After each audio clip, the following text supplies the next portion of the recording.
We don't have to worry about 15-minute time limits anymore. 45-minute long videos for you guys. Copyright strike over with. We're gonna actually react in slow motion.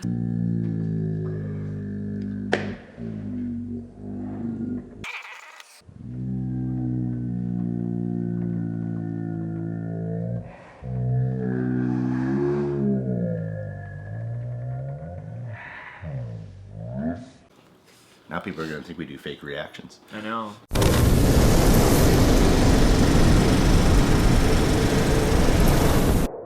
We're going to do a reaction today to Honest Trailer Die Hard. Oh boy. I love me some Die Hard. I think Die Hard, the first one, is one of the greatest action movies of all time. Let's not forget to talk to the camera, Jared. It's a pretty good, it's a pretty great action.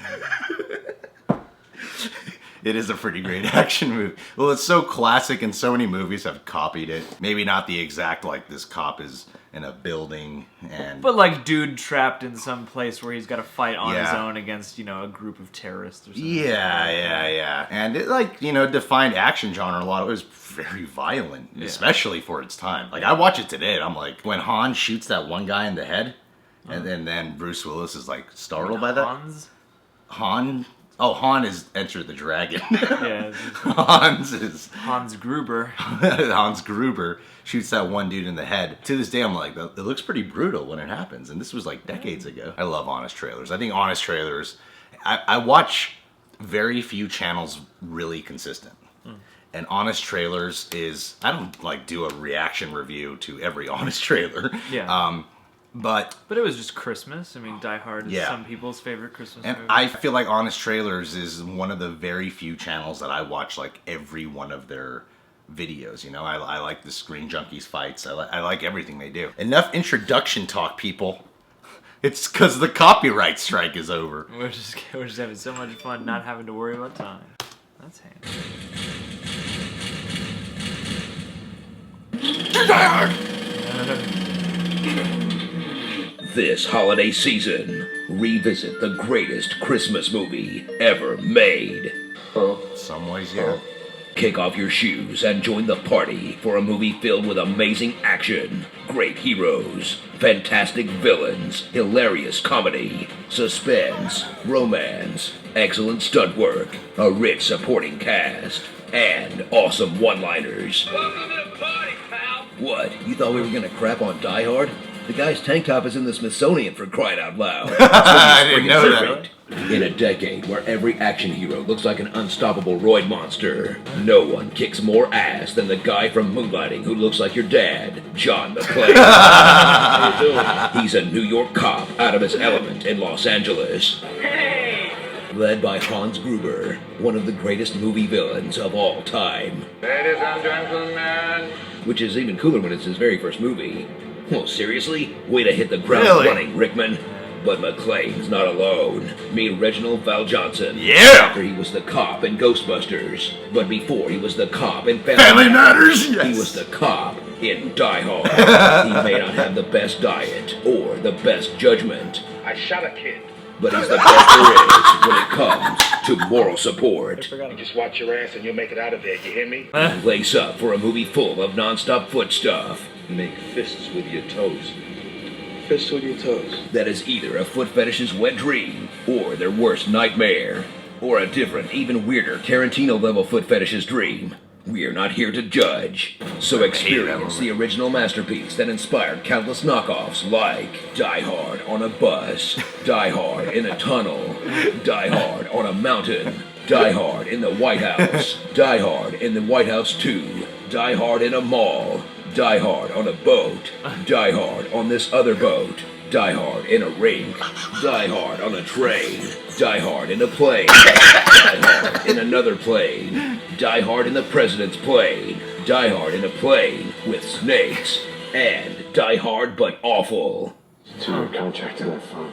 Starring Bruce Willis when he still cared, Gruber, Wax Dolph Lundgren, Carl of Duty, Cocaine's a hell of a drug, 80s authority figure, this man has no dick, types like your grandma, and Uber Black. Wow, that's the limo one. It's not racist. Die Hard in a building. Die Hard in the building. That was one of their best honest trailers, in my opinion. Well, I mean, this is kind of reminding us all the things that are awesome about Die Hard. You know, It's one of the like it was the most fun of like the positive ones. Mm-hmm, You know. mm-hmm.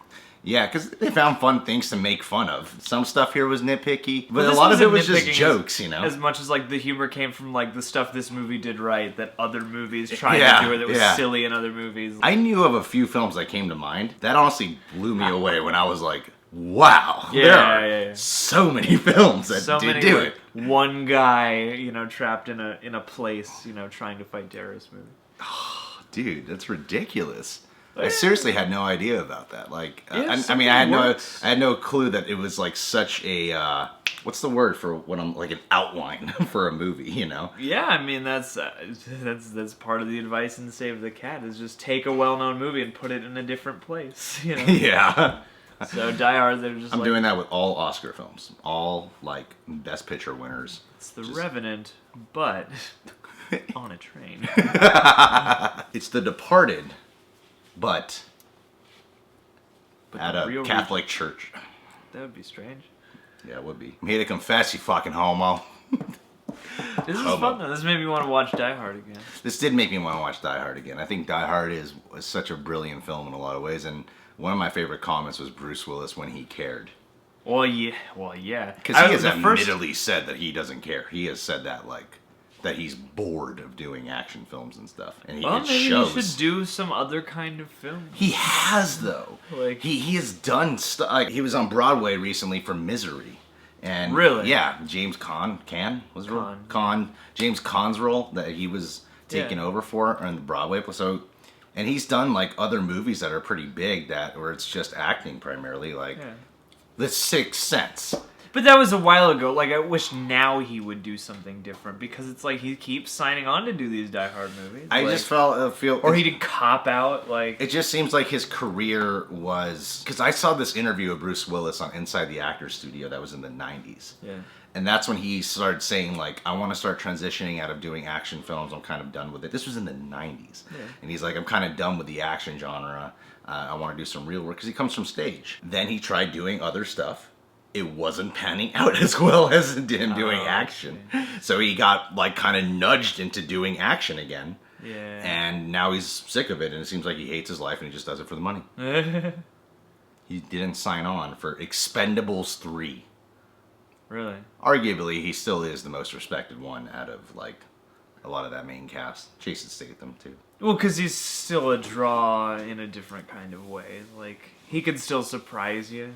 Yes. Because, like, the thing about Die Hard that's so cool is, like, it's not just a cool action movie. Like, he's really good in it. Like, yeah. And we've seen him be really good in other stuff. Like, he's really good in The Sixth Sense, and that's Looper. not an action movie. Looper, he's really good Looper's in there's Looper. a lot of action, but his performance is fantastic. It's like a real character. Yeah. And that movie seems concerned more with its actual story and something more than just being a cool action movie. Because, like, you know, a lot of the Die Hard sequels are just kind of Die Hard ripoffs.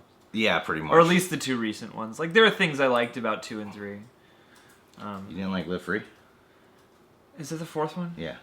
Live Free and Die Hard, like, it's alright. But that's when the action started becoming ridiculous. Yeah, it's like there's That's stuff... when he became cartoony, huh? There's stuff I liked about... There's stuff I found enjoyable about that movie. I don't know if I would ever watch it again. Like, I liked Timothy Olyphant. It's just like the second John McClane squares off with a fighter jet, you're like, this isn't the same movie. No, he becomes like, he can do the Superman. impossible in Yeah. that film. Yeah. And he survives anything. Yeah, he just becomes like, he's not a regular guy anymore. Yeah. You know, whereas in the first 3, he's still kind of a guy. Still gets hurt. What was fun about Live Free or Die Hard, though, is you gotta think of the time it came out. Die Hard with a Vengeance hadn't been out for many years, and then it was like, that's when, like, old action stars were like, I'm gonna hop back into my franchises, you know? So he hopped back into Die Hard, and it was exciting for fans just because it was like, you know, Bruce Willis is back, and action at that time was a little bit more, you know, out there. Yeah. And still is. So. Yeah, no, I don't dislike, like, the only Die Hard movie I strongly dislike is the 5th one. A Good Day, yeah, that was a Good Day to Die Hard fucking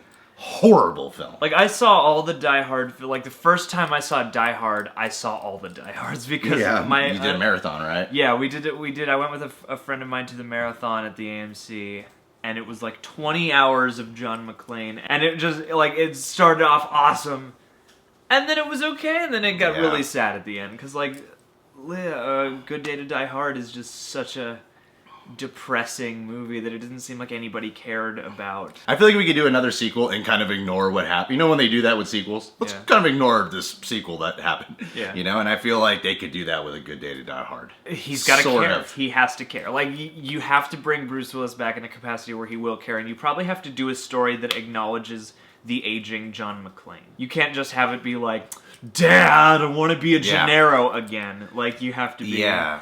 You know, like, that's what I like about what Stallone did with the Rocky Balboa and Creed, is he lets the character actually age. Yeah, exactly. You know? So you have to acknowledge where Bruce Willis is With and match that to John McClane. Yeah, exactly. Like, and what they did with Han Solo and Harrison Ford in the latest Star Wars. Yeah. And I feel like the Die Hard franchise does need exactly what you're talking about, backed up with the examples I gave to help give a supporting point and to your sentences.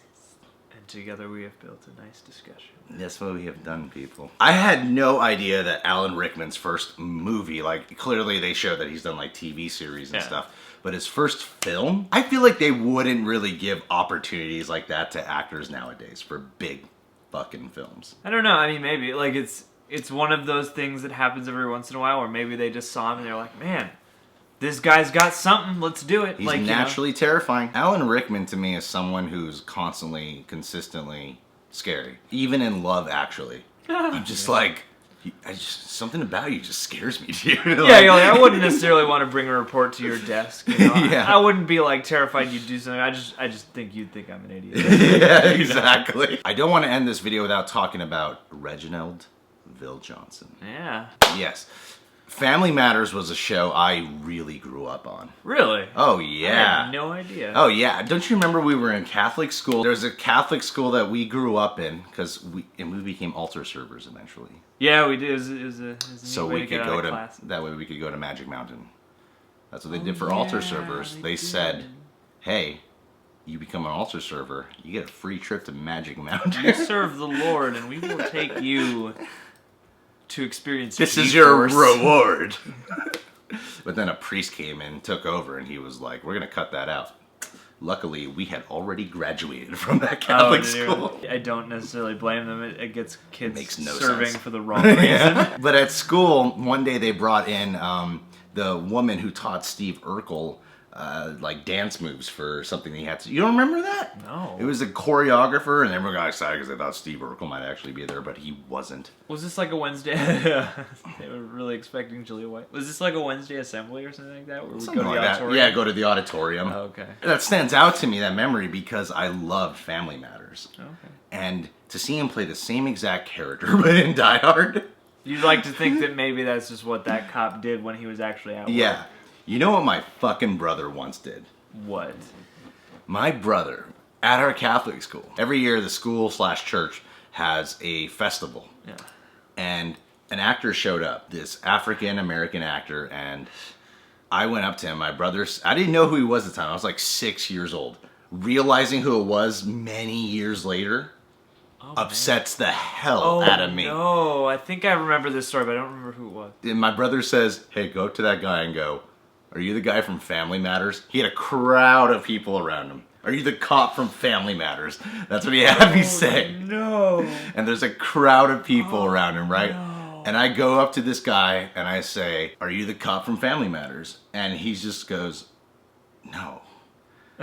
It was Denzel Washington. That's right. Oh, shit. No. It was fucking Denzel. That's terrible. I didn't know who Denzel was. The only movie I'd seen of him was Virtuosity at the time. Seen Virtuosity? I don't know. My parents were really into that film for some reason. Russell Crowe is the bad guy. Your brother knew, yeah? Yeah, my brother was intentionally fucking with me. No. Because he knew it would upset me like a few years down the road. Hey, yeah, if you ever meet Denzel, you gotta bring that. You gotta say something about Denzel to Denzel about how awesome he is. Hey, dude, I'm 6, but I love Training Day. However, for Denzel to be compared to the cop from Family Matters, yeah, is an honor for him. Reginald, you're the man. People like Reginald VelJohnson. He even aged well. He looks exactly the same, just a little gray. Anyway, guys, look, the video's finally done. Copyright strike is over. If you're new to the channel, click this button in front of me to subscribe to The Real Rejects. Become a reject today.